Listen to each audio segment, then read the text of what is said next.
awfully nice of you, Al, to get everybody to shut up and look at me. That's hard for me. I am on cue. This thing here with Nick. This thing. It is plugged in. Well, I don't know. Plug it in. Non-exclusive. Well, all right. We're going to use. We'll work this another way. I am on cue. I have a real name. I'm not sure what really gives me. Thank you. What really gives me the authority. I am not a hacker. I do not program. Well, I do not know how to program in C. I was asking TXS in the lobby earlier today how to compile exploits, why I can't just download it and make it work. He got a little lesson on that. So what really gives me the authority to talk about this, I don't really know. Take it or leave it, this is what it is. I have worked in the IT industry for probably 14 years, straight out of high school, went into the IT industry. I currently work for a corporate law firm in Raleigh now. Held all different types of jobs. I come to these things to learn as much as I can. I hope somebody in here learns something from this. If you don't understand something I'm explaining, stop, ask me. If you're worried about asking a stupid question, don't worry about it. We'll stick cyber spy on somebody that laughs at you. If you don't feel comfortable asking in here, you can email me, you can hunt me down. Whatever you want to know, just let me know. I have a question for you guys. How many people in here participated in this game? Show of hands. 1, 2, half dozen? I know there were more than that, but just not in the room. Okay. How many of you guys can use an FTP client? Know how to use an FTP client? Come on, that's got to be close to everybody. Who's lying? Raise your hand if you're lying. Okay, so pretty much everybody in here. I will get back to that question in a minute. I will disclaim this. I do not endorse anything that I'm about to show you. Please do not use this information to cause problems. I hope you use it to learn how to defend your own computers, figure out what your best friend has done to your computer. Retaliate? Yeah, but retaliate if you want to. Just make sure you don't do anything, I've got here, don't do anything stupid. That's good advice. Nowadays, you can buy a box off eBay for $50. You can install Windows Server for free, reinstall it every 90 days.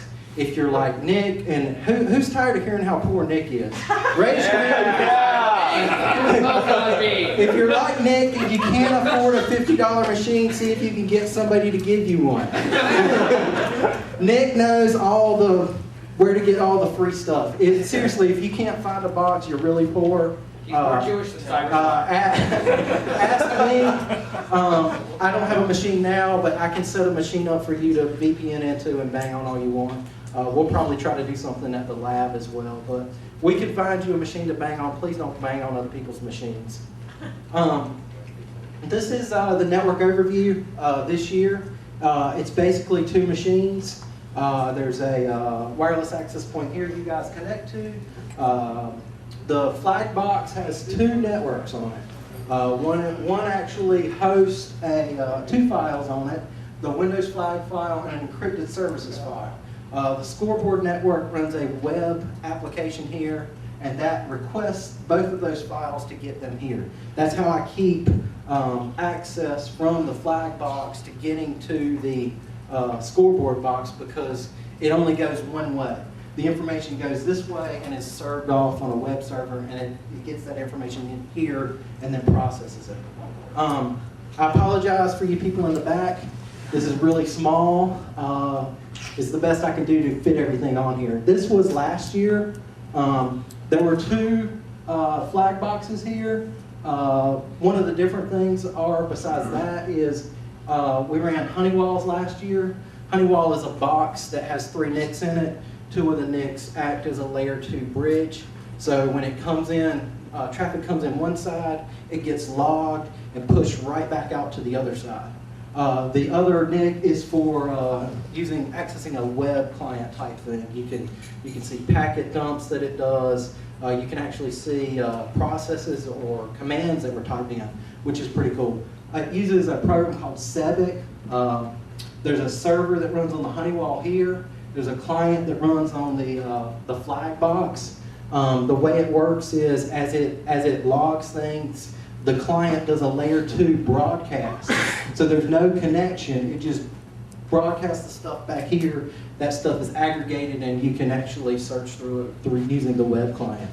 The firewalls are not firewalls. There was a router here. It's basically showing ACLs on the router, which ACL is like an access control list. It says certain ports are allowed certain ways. It basically enforced all the traffic rules so that you guys couldn't go from one network to another without making some sort of attack on this router here. The scoreboard up there, it would have been nice if there was a secure shell out to the internet here to actually get the score files up on a website, but that creates some problems in and of itself because there is only one internet network in this building, so all the traffic could get logged. There's a lot of things that could happen to break that. Somebody, instead of actually fixing the flag, would just fix the scores. Just bypass the flag altogether. Any questions about the network, how the network's set up? Raise your hand if you're listening. Okay. Yes. My hand was up because I was Okay. listening. QR, you listening or you got a question? Did you have the image before on how it is this year too? Yeah, right here. All right. It's very simplified. There's only one flag box, the scoreboard box, no logging of anything in between the two. Okay. Same thing here. Here's the access point. Actually, access point here. Last year we had to do there was no wireless network, so that was incorporated into the Capture the Flag network. Sure. I know last year when we did, he said, well, it was always said that it's going to be put up on the web, the logs and stuff. Yeah, it never did. I got work to do. It never happened. I will tell you this. I will take this web page. I've seen people taking pictures of it, people asking for screenshots. I will put at the end of the day, before Wednesday of next week, it will be, if you went to this place, the ccgroup.org/CarolinaCon/CTF, if you will go there, there's a link for scores. I will have that up by Wednesday of next week. So people that want screenshots with their name, bragging rights, you can have it. You going to have last year's too? No, the last year's boxes have already been wiped. Not even the names of who won? Ryan will take care of that for you. Yeah. I don't remember who won. I think Debug got it last year, and but I'm not sure who held it the longest. T-Croc was all over. T-Croc nailed it. You don't even have any. I mean, you have no chance against T-Croc. But the flag box. The flag box is a Windows 2000 machine. No updates applied. It runs IIS, which is a web server. It runs Microsoft FTP server, SMTP server, built into IIS. It also has cron. You can either use NNCron Lite or PyCron. Either one will work. It uses GNUPG and a bit GNUGP for encryption of the services file, so nobody can actually make changes to it as they see it on the host. Abyss is the web server that actually hosts the flag files and the encrypted services file. Cronjob runs a batch file called score.bat. It nmap scans itself. Those services I just named off, 80, 21, 25, 445, and outputs that to a score.txt. It goes through here, it encrypts it, it removes the scan it created, and then it moves the encrypted services file to the flag file host, which is C:/CTF. So that's how the scan happens, that's how it's encrypted, and then it's hosted on the Abyss web server on the scoreboard network side. Any questions on that? All right, this is the setup of the box. As I said, there's two networks. There's a CTF network, 192.168.0/24, which is the network that you guys saw. There's the scoreboard network, which is basically two machines hooked back to back over a crossover cable that goes and gets the flag file and encrypted services file on the web server. One of the things I did just to make it interesting, I wanted everybody to learn something. One of the things I did not know how to do before I started this process was set NTFS permissions from the command line.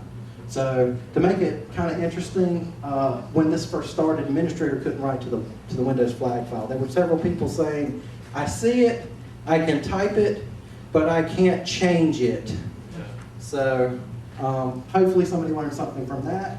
Also, I set up anonymous access to the flag file. All the people that raised their hand and said they could FTP, you had a chance at this game. Every person. Anonymous, log in as anonymous, download the file, change it, re-upload it back up, and you had your chance. I wanted everybody to be able to play. I added this account. For some reason, the two cron applications will not write files unless a user is logged in. The PyCron actually has to have the console up before it will write those, like this file here. It would not write these files if the machine wasn't locked. And so the first thing somebody did was change this password and broke the application. That was one of the things that happened today. Yes, Vic? Did you close the contest before you started this talk? I'm sorry, because I don't. Well, here's how I see it. The Alpha Red Hawkins guy, unless you can make 12 hours from somewhere else, he's got it. The way this was supposed, or on the link up there, in order to win, it was the person who held it the longest and kept the services up. So Alpha Red Hawkins. Suppose I had your box and changed those out. Well, you could, but what you'd have to do is you'd have to go to this box here, compromise it. This is 2003 server, all patched up, so you're going to have to use a 0-day to get into this box to make the changes. How many you want to? Go ahead. Yeah, that's a problem we ran into. How could we couldn't get to your 10.10.10.2. Would we have to bridge your two NICs and your flag? I don't know if you could bridge the two. You probably could turn routing and remote access on, and then so that you had a route between. Well, you know, if you were on this box here, you had access to the 1010. But there was a firewall on this box not hosting anything. I think the only thing that you could see from it was the 9999, which is the Abyss admin. And you disabled that.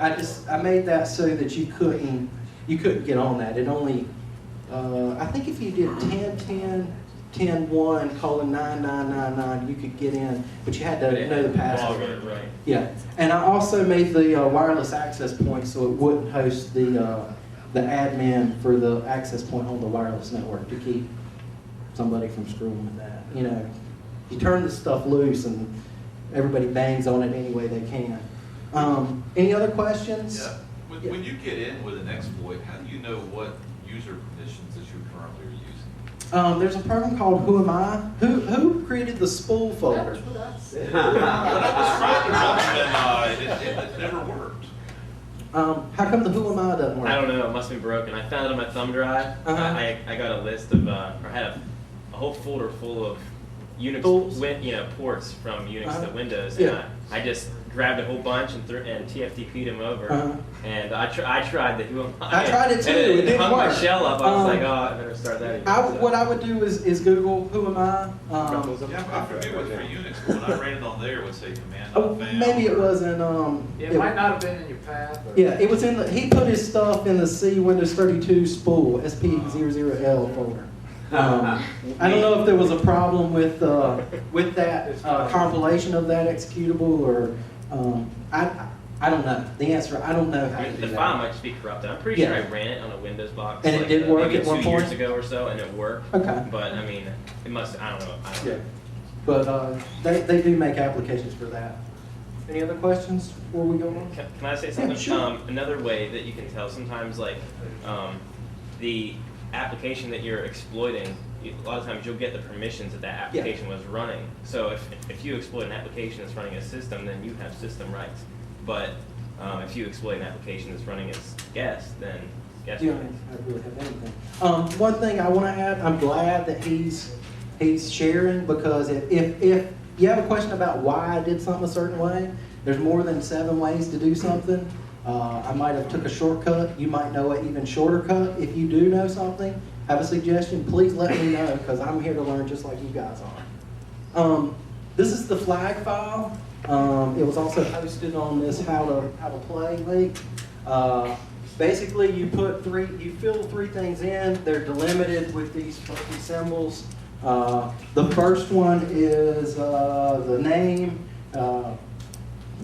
delimited by 2 ampersands. The second one is message brag, whatever you want to put in there. The last one is if you want to say I used SMB to get in.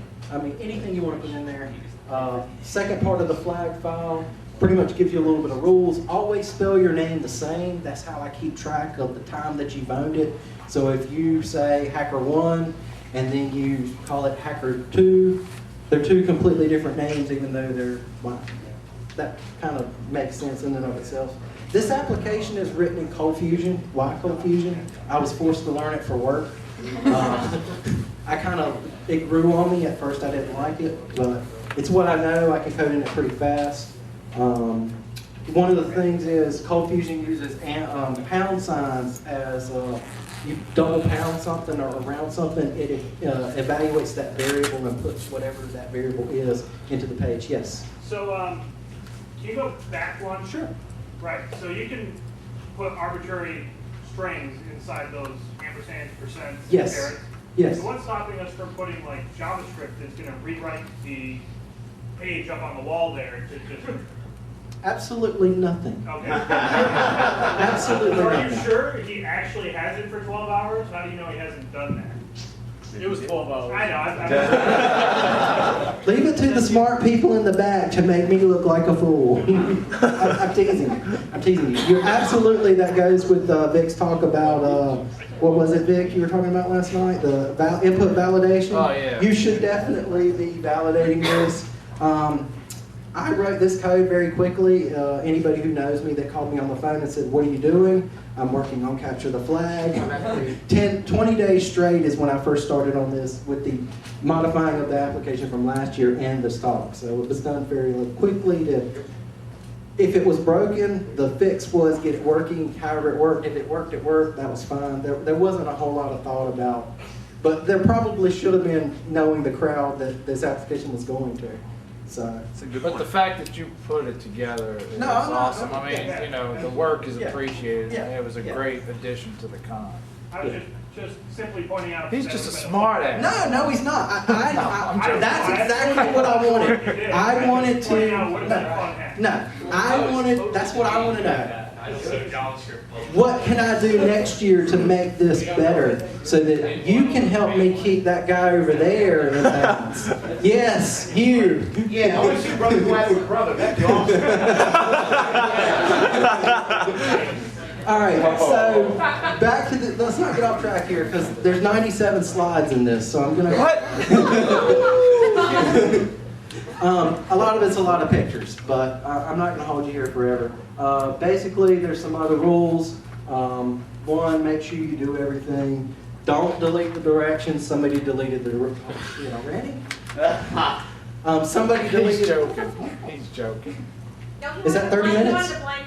Is Is that 30 minutes already? All right. Huh? All right. The scoring application. Scoring application runs on Windows 2003. It's patched. It has IES. It has Cold Fusion. Cold Fusion, think of it as PHP.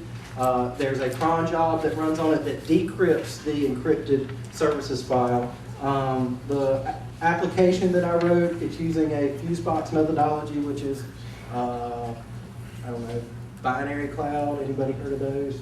It's just a way of programming your code that you just stick with the same thing and you don't have to think about how to do something. It's just like a programming standard. GNU for decrypting the file, access for making changes when somebody screws something up here today. Application works by doing a meta refresh every 60 seconds. So this page, you'll see it refresh every 60 seconds. That's how it actually runs and updates the database. The first thing it does is it gets a copy of the flag file that's encrypted. Next, it scores the current flag holder by adding a minute to their time. This is incorrect. I looked at the code earlier. It actually goes in and has the last time that that person went through this iteration of the refresh, so that if this goes down, something happens, and I turn it back on 5 minutes later, they will get credit for the 5 minutes. It's not 1 minute for every refresh, so that is not exactly correct. The next thing it does is it decrypts the encrypted services. Then it gets a list of the totals of this is the list of everybody at the bottom. It also parses the services and loads them up into variables so it can be displayed. And finally, it displays all the information that it's gathered, and then it repeats. That's basically it. We're going to skip these slides with the line-by-line code review. We certainly don't. I say we are. That link did not work. Oh, it's at the bottom. All right, additions. Additions. One of the things that should have been added, there are challenges to getting the scores updated on a web server. You could do a VPN tunnel to keep somebody from sniffing your FTP. One of the challenges you run into is this thing doesn't refresh. So as you refresh, you can program the code into that to FTP it. But when it goes to get the file, what I would do is, as it goes through the refresh, write the information to another file, then use a cron job to FTP it.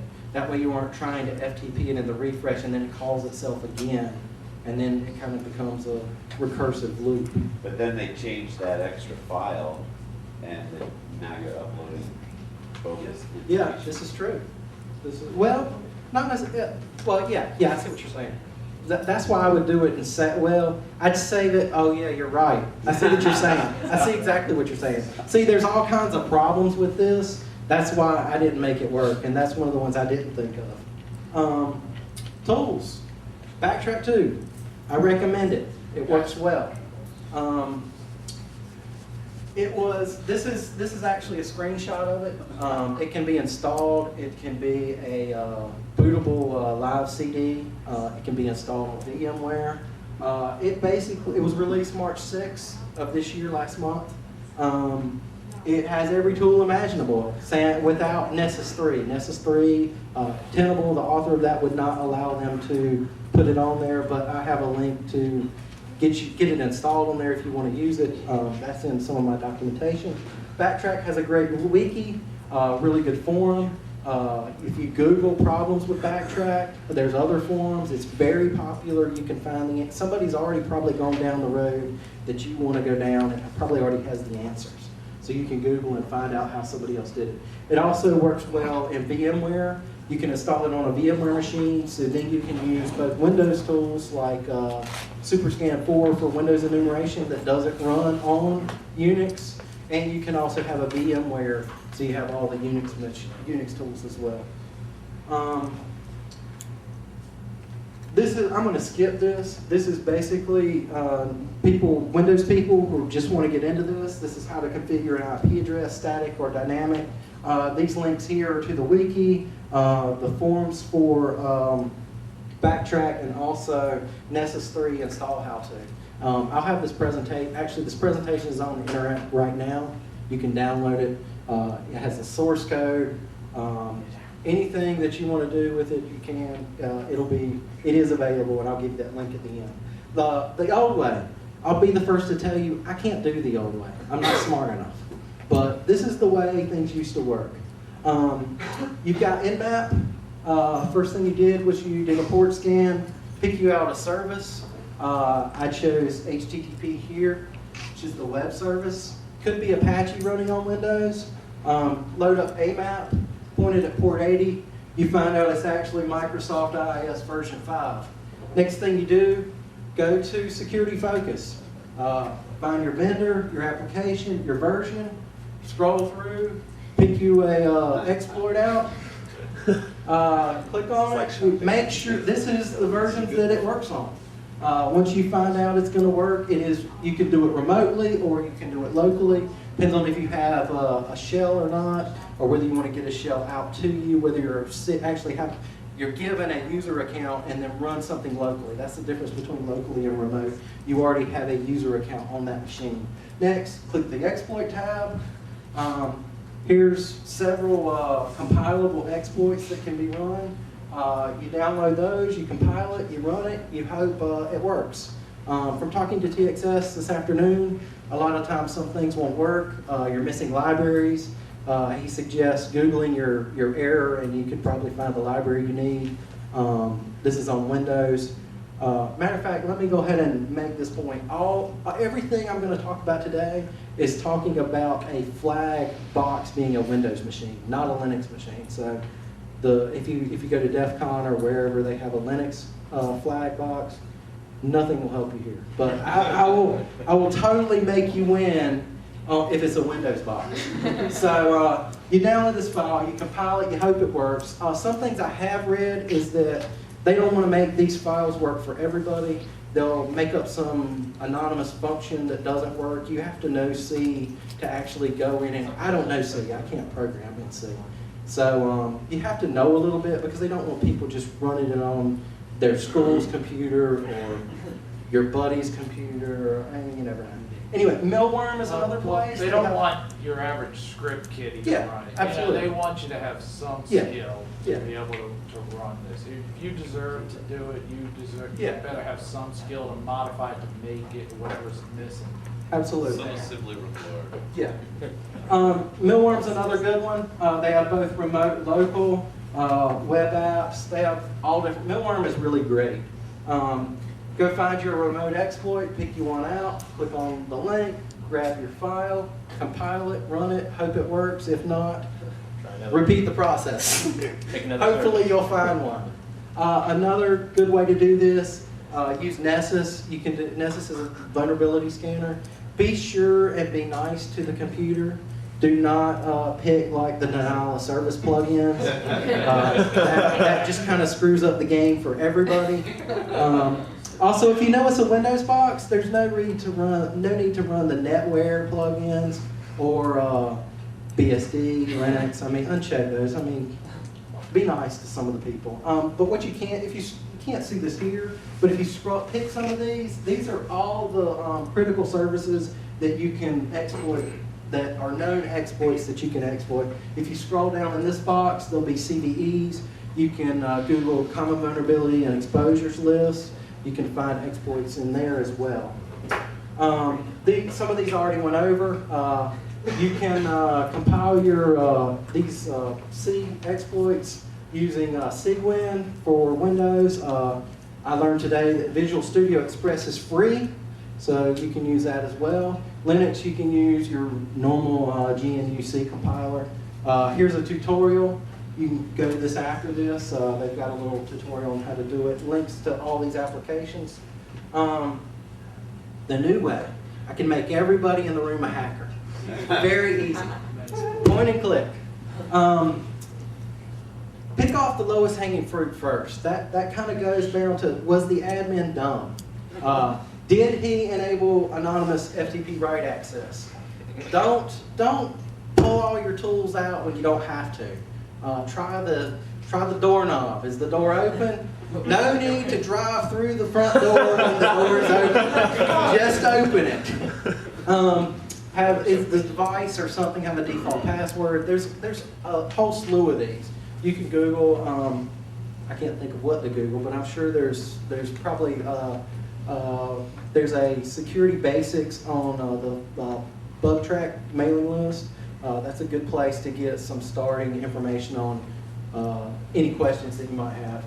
Use a framework. Core Impact is really cool. I've never seen it. The reason why is I don't have $10,000 to spend on it, and I don't work in the security field. One of the good things about it is it's known to have zero-day exploits in there. So if you have it for work, you're pretty much gold. Free frameworks, Metasploit, it works really well. I'll show you how to use it. Metasploit 3 was released last month. Backtrack 2 has a development version. I was not able to get it to work. Yes, Nick? Everybody that I've seen who's been trying to use it seems to be running into like library issues with Linux. I just literally double clicked on the installer and ran it on Windows. In Windows, yeah. I asked him. It went. And Yeah. I was able to like literally a couple clicks and I had a shell in the machine. So. Another one. I got version 3 working, but it was so slow, it was pretty much useless. I got it working as well, but it's only the command prompt, it wasn't Windows. Yeah, mine wouldn't have no Explorer version. Nothing wrong with command prompt. That's all you do. I learned from Vic's talk last year something that wasn't really in the talk. He had a list of exploits for attacking the device itself, and one of the URLs had SF in it. And I'm like, what is SF? Where he had some exploits for firewalls. I Googled and found this place called Security Forest. They have their own framework.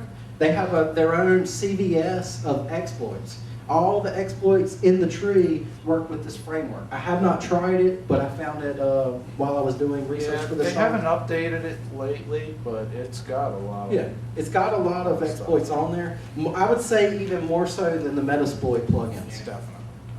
So Yeah, and I think last year I somebody asked what's that, and I said, you know what, I think that's the Metasploit backend, because the Metasploit backend does have more than you see in the GUI, but I wasn't, I knew what it was, but I just didn't answer the question properly.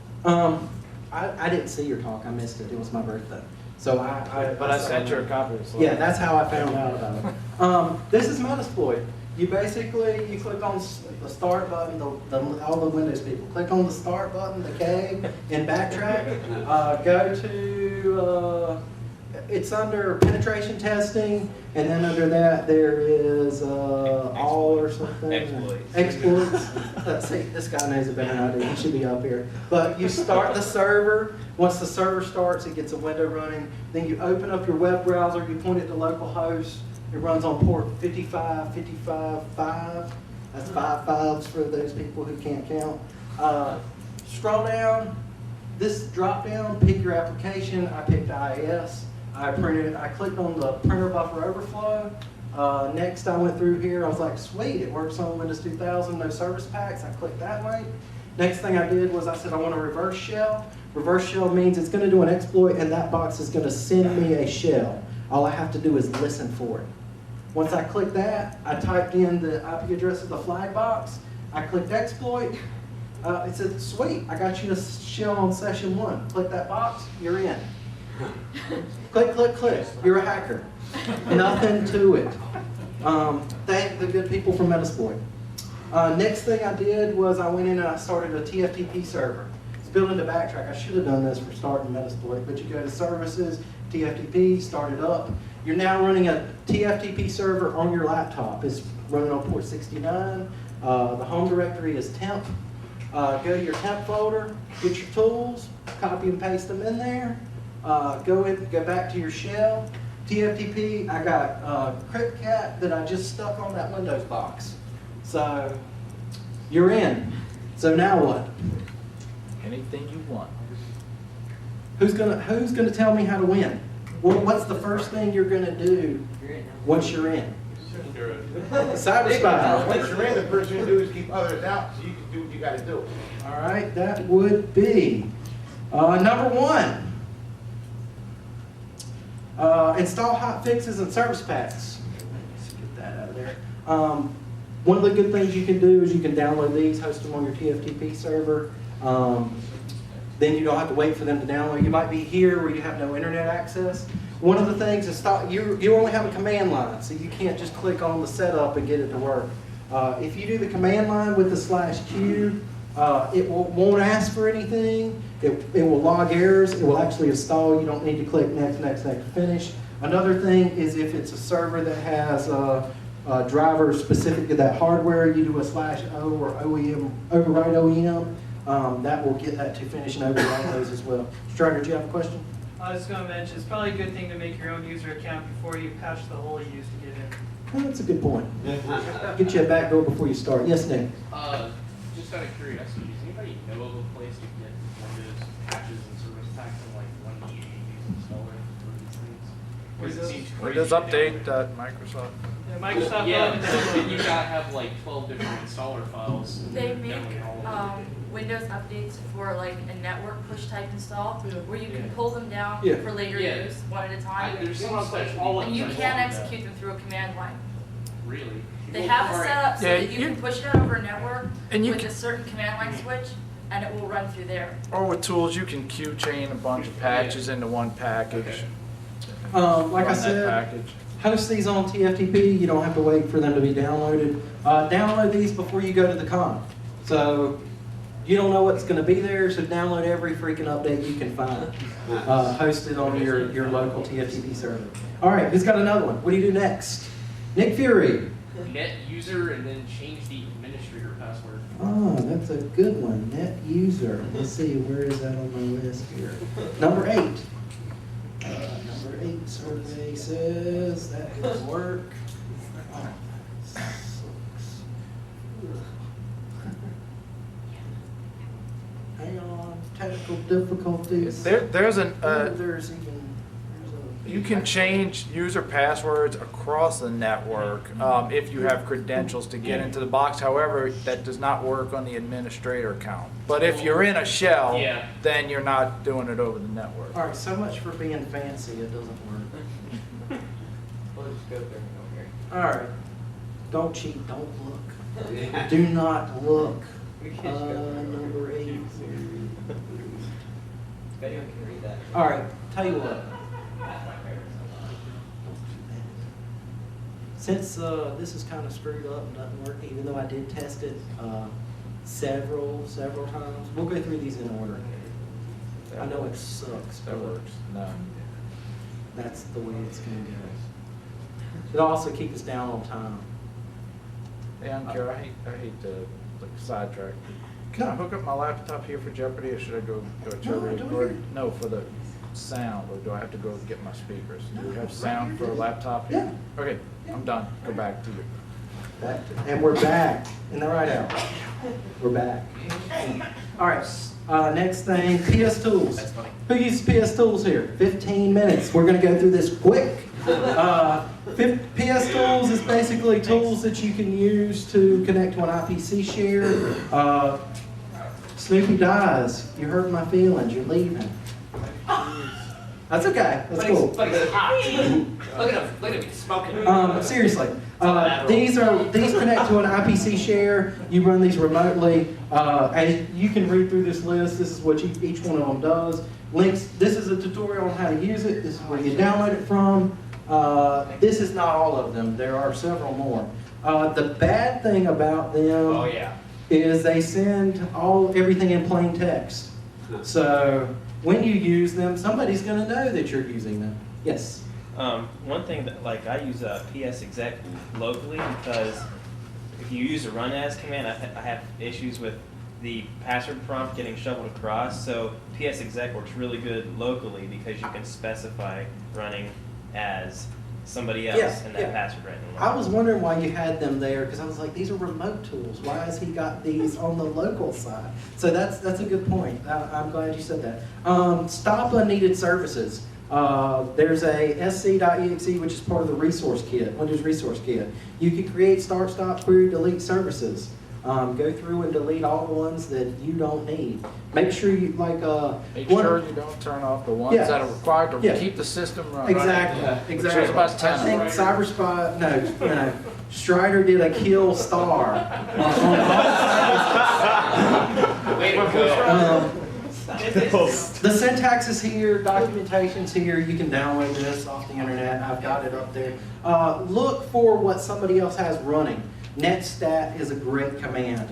Use the, I don't remember what these are. A is all, B is show the binaries, and I don't remember what O is. It must be run locally. This is not a Process ID. Process ID. This cannot be done remotely. This is an example output of this. You see that I did this on my work machine. That's why it says machine name, domain name. But it will show the actual machine name and the domain of the member that computer is. This is the application running, and these are the ports that it listens on. Another tool and I found this on, what's his name's, spool folder. FPROT works really well. It's by Foundstone. Basically does the same thing, must be run locally. It does give you pass. The netstat, as you saw, just gives you an executable. This is an example of an FPROT output. So you can find somebody's back door and go delete it. That's the good thing about FPROT. Task Kill, that is supposed to be built into Windows. It worked on my machine at work. Only XP. That's why I had the kill.exe in this. Okay, because then I tried it on when I got over there and I was like, that worked on my desk. And mount vol is a command that's built into Windows, which is good to see what all drives are attached without actually physically or typing the command in. Cool. That's another good one. Another one of these things, if we were, what? Are you making gay jokes again? No, me. I don't think they ever The stop. other thing on the 4x4 list, reverse shell. Anybody in here not know what a reverse shell is? And it's okay to raise your hand. Reverse, not know what a, okay. Reverse shell, remember when we went into the Metasploit and we said reverse shell? That says I want to start something and send it out.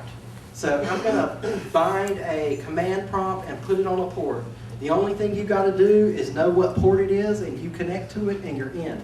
That's pretty much a reverse shell. Can be completed with, you can tunnel a reverse shell with secure shell, netcat, cryptcat. If you do use cryptcat, be sure you change the Metallica. Is it Metallica? I think it's Metallica is the key in cryptcat. You need to change it in the source code. Otherwise, when you go to execute it and you change your password in it, somebody's going to see it with your FPROT because you've got to specify it at command line. So somebody's going to guess. SDB is something I found in Backtrack. It works just like cryptcat, but I've had some issues. Like it doesn't seem to be 100% stable, but it's there. I couldn't get cryptcat to do a reverse shell. Yeah, I don't use cryptcat because I've always had issues with it. SDB seems to work a little bit better, but it still has problems. Yeah. Do you change the password when you compile it? You can specify a password of SDB using the tag K. Yeah, switch. but the issue with that is everybody can see it. Right. When they see your services running. That's that kind of. But what you can do is you could create a batch file or something. Well, you could use SDB and then run another SDB within SDB. And then yeah, kill that's the a good first idea. one. That's a good idea. That's a way to get around that. It can also be done in Perl. All 4 of these are covered in this link.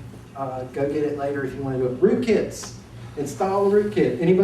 Everybody's got to know what a rootkit is. They've heard of Sony rootkit? Yeah. I see hands in the back. One of the most common rootkits is Hacker Defender. The guy that writes it he sucks.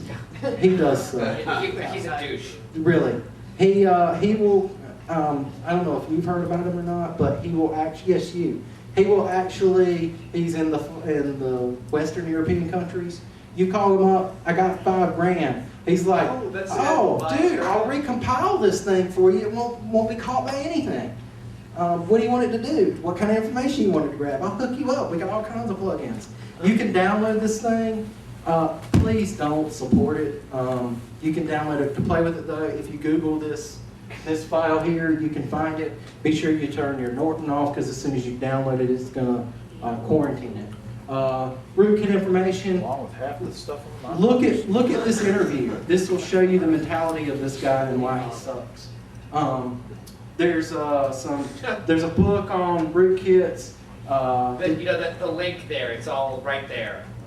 Holy Father _ That's his name. Holy Father is what he goes by. As good as it gets. Manual rootkit detection. This is pretty cool. It can help you find. You can use it to not only find rootkits but find other people's processes that they've written. Automated rootkit detection, rootkit revealer, Blacklight by F-Secure. This is one of the things that I thought was the best thing since sliced bread. Anybody heard of Windows Management Instrumentation Command Line? There's a few people. I thought it was great. I will say that None of the information's on this slide I came up with. I ripped it from somebody else.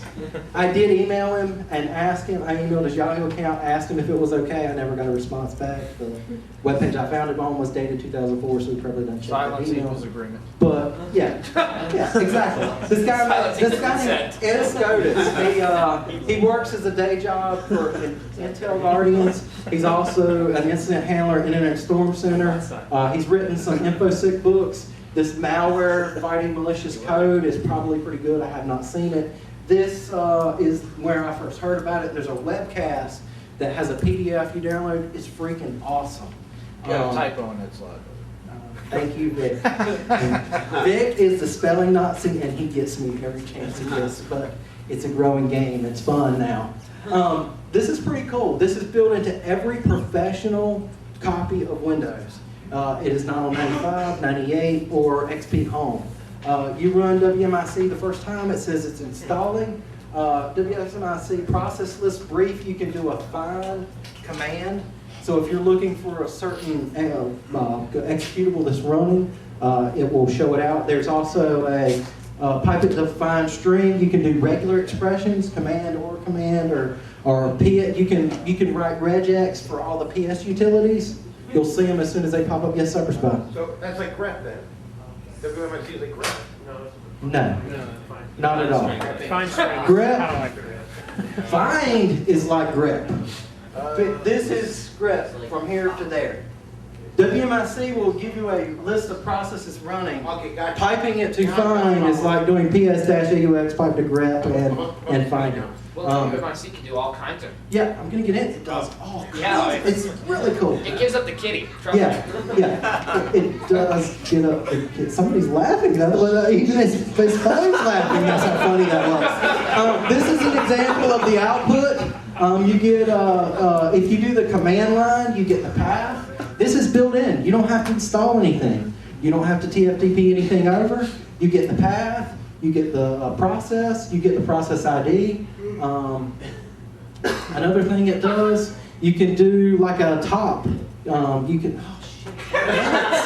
Man, the good thing is I'm the last one. You gotta go do trivia after me. I'll run through these. Who too? Don't truncate your music. All right, I'll run through these really quickly. If you are interested in this, you can Take another 5, dude, please. Yeah, we'll credit it. The equivalent of kill-9 for Windows, you can do WMIC process, delete the process ID. You can say delete where the name is, command.exe. Yes. No question. You can also yes, Professor. Is this only on an enterprise or professional version? Yes. Oh, okay. Yeah, no XP Pro, not XP Home or 95 or 98 or ME. This kind of trumps the old net user command. You get SID information. You get everything about the user. Ignore that username. It's one of the ones we use at work. This is pretty cool. You want to know what hotfix is? What service packs are installed on the box? Holy crap. WMIC QFE dumps out everything that's on there. You want to test your service pack after you've done the quiet to see if it actually did take. It'll show up. How about everything that started up? Somebody's backdoored up your registry, your start prompt, your start menu item, even the win.ini file. Some people can hide stuff in there from the old Windows 95. It still does work. This will show you everything that starts up, and that's an example of that. You get help. It kind of uses query commands, kind of like SQL. The help sucks. That's why I recommend the webcast. Another thing, this is good. I thought this was great until I started Googling for myself. SCOTUS says that these are not sent in plain text. You can actually run these on a remote machine. So once you get some type of admin share access, you can actually run these on a remote machine. He says they're not sent in plain text, so I did find some Googling that conflicted that information. Nick, number 8, this is you. This is the one I was trying to get to. Create a user. Net user, create your user, your password, add. Next thing you want to do, add that user to the local administrator groups. You can delete other people's users that they've added. That's always fun. Definitely doing that. Yeah, Nick changed my CTF admin account, and I was like, you broke my thing. Another Well, I good one. told you about it. Yeah, that's fine. I want to do. Another one, you share the flag file. Then all you got to do is open it up on your computer, make any changes you want to it. No problem. A tip for did anybody crack passwords? Well, I wasn't able to finish, but that was the first thing I Did you started. get any part of passwords? Yeah, I got the last 3 characters. It was 10 characters long. I think the last 3 On characters. what? Administrator? Yeah, the administrator. What about the CTF admin? Oh, I didn't try that one. Administrator, the password for administrator was hacking. The administrator password was nc2600.com was the administrator password. The CTF admin password, it had a form feed character, which is high ASCII. You got to do hold down Alt and 255 on the number pad. So when if you did crack, I don't think it'll find high ASCII, but if it does, it shows up as a space. Oh, really? I have So- a program that will do high ASCII characters, except the amount of time, if I put more characters, I feed it over 5, it gives me a time expected for the password to crack, and I've seen it go up to 3 and 4 centuries. Of course. Yeah, 255 is the last one. Well, Yes, you tip for passwords, you're a high ASCII character. Tip for Yeah, passwords, make them more than 14 characters so yeah. it doesn't store the landman hash in 2 7-character chunks. Yeah. That's It'll another store a good null point. value, and then you actually have to There is a crack. spelling error There's in no your last slide. Huh? There's a spelling error in your last slide. Thank you. Anybody want to point out spelling errors? I will send it out beforehand. Yeah, that's my If job. anybody knows, Vic makes sure that I spell correctly. So if you're on the Spelling error in forum, that one too. it's okay. I do not spell. I don't write. I do computers. I'm on and off. There's no. Anyway, You have done a beautiful job. yeah, that's so nice of you. Off, Brad. It's off. We're getting off topic here. Extracting the SAM, I saw, did you use PD dump 4? I used PWM 4, but I never really used 6. I found this. This says that, thank you, Vic. This says that PW dump doesn't work very well when antivirus is installed. And this program will actually do the same thing as PW dump. It will get the cache credentials that are in there. It will also, it doesn't care if syskey is on it or not, just dumps it down anyway. Yes, T-Crop? The PW dump to bypass a lot of problems with antivirus. Uh-huh. Just break open a hex editor, search for the string PW dump, and change it. It's that simple. That's a good tip. Thank you, I won't T-Crop. tell you which one in particular to work on, Because you work there? but that's what we do. To be able to use it at work? That's a good tip. Once you extract this, you can crack this with several things. They know the semantic no longer makes loft crack. Life cycle, that's gone. But if you really want a copy, go to Fidor's 100 Tools. He says you might need loft crack, so you'll have to search for it, and there's a hot link. And then he says if you really want to use it, you're going to need a crack, and there's a hot link on that as well. So you can still get it. It's very easy to obtain. Offcrack uses rainbow tables if you've already gotten them. ShmooCon, as much as Al hates them, they did give out all their free landman hashes. They're not free, you pay $365. No, you download them. They hosted it on Yeah. torrent. Good. Yeah, there's like I gave away DVDs at Festivus. That's right. What was that guy? The real skinny guy. His wife, his family got him.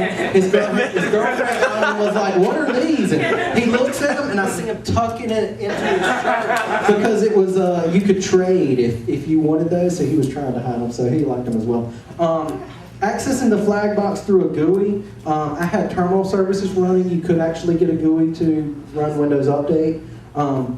Another cool thing I found, this link at the bottom tells you how to install VNC from a remote machine using PS exec. What you basically do, you install it on one machine, you export, 5 minutes again, you export the registry keys that have all the setup information, you move the stuff over and you do a regedit E for import or something like that. And it basically inputs that information, and you can do it without a GUI, which is pretty cool.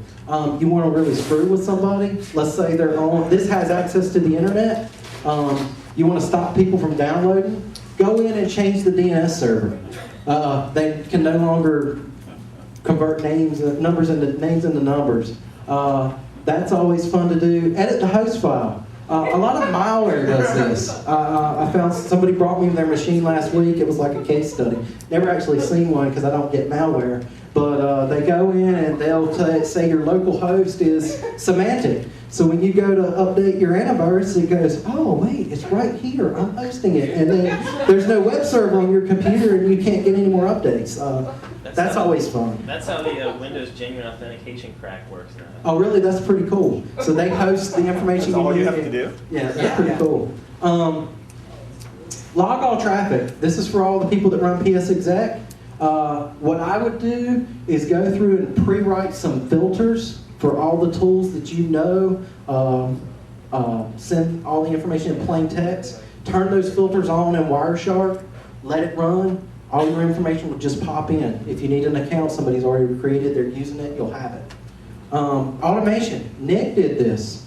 When Nick got in, he created a batch file that had a label at the top, then it said, copy this flag file I created, and then at the bottom it said, go to the label at the top. Then he ran it. So this file... It started off as actually a 10-second delay between copies, and somebody else got hold of it and changed it to like 5 seconds. I was like, fuck you. And they changed it again, and I changed it to 0.1, so... When he got it... Fucking hacking brinksmanship. When he got it, I was like, dude, don't pay my CPU now. You're going to make me send it A couple of the last ones, attacked the application itself. Strider ended up doing this. He edited my score file and put in his copy my template file over top of the flag file. So you would have to, my cron job runs this score to do the port scan. Another thing you could have done is rimmed out this port scan and then just say, create a text file that said everything was up and then just host it there. Say copy this and then it encrypts your file that you created. Last thing is, and Al alluded to this when we first announced it, make sure all your services are up. You can disable the services. All it does is a port scan to find out something's answering. You can do this with netcat, it's shell scripts. Sigwin, I had to do this with Sigwin. I could not get a while statement to keep something up. So this goes like this. You create 4 shell accounts, one for each one of those ports. You do a while true, netcat listen on port 80 done. I could not get this to work in Windows. I had to use Sigwin to actually work, even though I had netcat for Windows. You create these 4 shell accounts. You create a services account, put those 4 services file, put those 4 files in that services file. What this does, this says, okay, forever, I'm going to answer on port 21, no matter what happens. Edit your sigwin.bat, append the services.sh, so every time Sigwin starts, you're going to be listening on those 4 services. That cuts out all the IIS exploits, all the FTP, time's up. I am at the very end. This is my best tip. I can make you win in 2 commands. I was looking for a way to reboot a machine, and I came across this tool called DevCon. I've never heard about it. It is a command line utility for manipulating device manager. One thing that I wanted to do was, you can do DevCon reboot. Okay, that's cool. I got digging deeper. I found out you can use DevCon, find everything on the PCI bus. So once you're in, you've FTP, you start your TFTP server, you get the flag, you change it, you put your flag up. The next thing you do is you run these 2 commands. You find all the stuff on the PCI bus. This lists out, this is just one thing I found. This shows the network card. Next thing you do, go in, put your flag file back up there after you've identified the NIC. Now on this flag box, there's going to be 2 NICs. I don't know how you figure out, I don't know if DevCon can tell you what IP, but it really doesn't matter. Next thing you do, you say, disable the capture the flag NIC. So nobody else can get on that network because you've just disabled the NIC. You've gone in here, as soon as you got your secure shell, it's going to drop.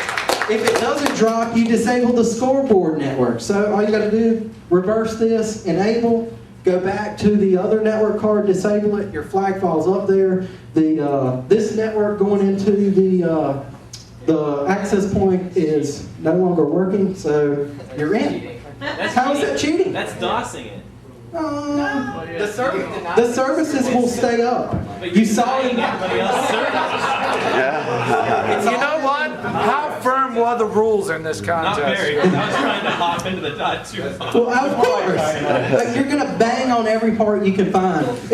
One way to mitigate this, there is a way to mitigate this. Start the scanning so that it scans the other way. It checks the 192 address to make sure it's up. There are mitigations to this, but I wrote this so that everybody would have a chance. You could bend the rules any way you wanted to without breaking them. Your reverse shell drops, blah, blah, blah. This is something that I found out with the permissions. CACLS, never heard of it until I did some research. This is how you set permissions from command line. So, yeah. That will prompt you for a password, and you might have issues with that if you have a remote shell.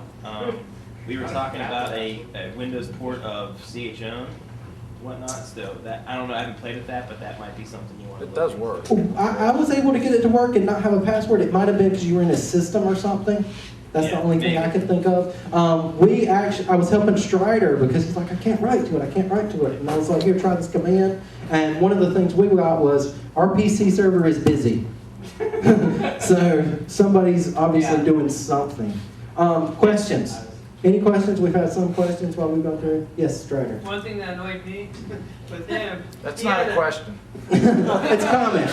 It's a comment, but he had a bash file on his system with the trivial file transfer that kept sending the file.